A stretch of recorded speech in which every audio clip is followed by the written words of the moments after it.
So while I was a Bosch Fellow, I did two different work phases. One, I worked in the German Bundestag, the German Parliament, on the Foreign Affairs Committee for a member who was the chair of the committee at that time.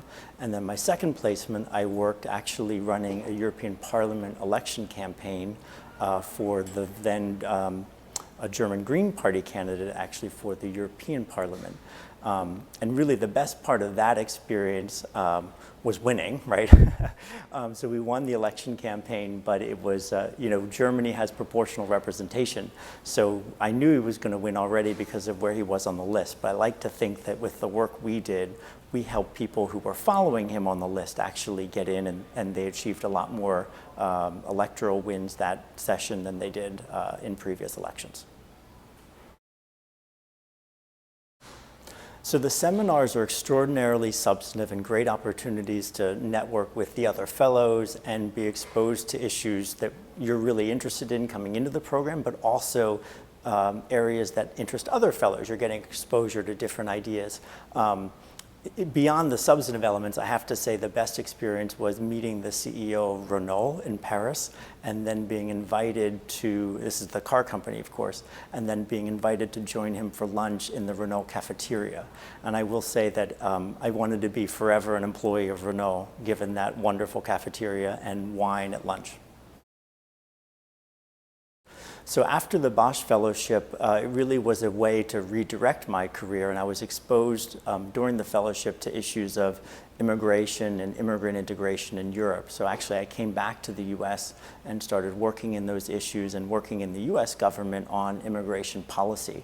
I was able also to join a bilateral working group between the Department of Homeland Security and the German Interior Ministry, and actually travel with the Deputy Secretary as part of a delegation for meetings in Germany as a US government employee.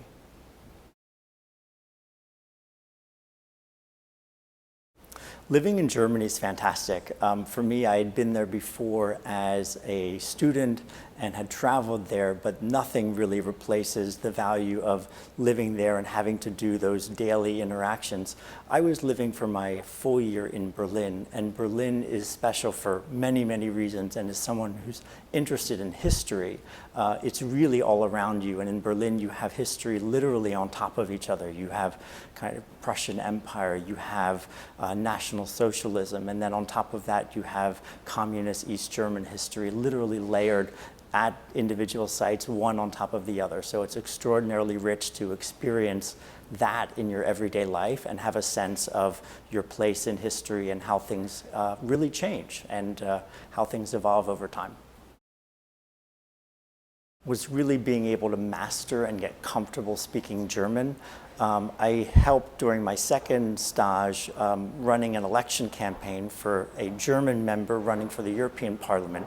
And after days toiling away, writing party officials all around the country meticulous emails and waiting for responses, I really just had to get up the gumption to understand that was inefficient and pick up the phone and call them and ask them questions and get the business done because it was a rapidly moving campaign. So I had to really overcome my fears of speaking and just do it, and found that I was extraordinarily well embraced by everyone I talked to, developed great relationships with people, and even traveled back years later for one wedding of people that I used to work with in that time. Being part of the Alumni Association has been a great opportunity for me. I actually have served 4 years altogether on the board and 2 years as co-president. So it's been great for me to exert some leadership of the association, to help chair some of our annual meetings and ensure that German-American content is still ever present in all of our lives. And it's really just been a fantastic network of individuals to stay in touch with, and a great opportunity to really stay involved with what's going on in Germany and German-American relations. The Bosch Fellowship makes an extraordinary contribution to transatlantic relations. I was in Bosch 20, and it's hard to believe that now class, I guess 32, is about to take shape. But this program really affords young professionals at a formative stage an opportunity to become immersed in a language, in a culture, and provide them with an opportunity to grow as individuals, both professionally and personally. really the relationship that the Bosch Foundation is committed through this fellowship program is unmatched in any other country and bilateral relationship I'm aware of. And it's really extraordinary, the investment that has been made and how these individuals, all of us as Bosch Fellows, go on with our professional and personal affinities for Germany and interest in maintaining those relationships and keeping up that contact.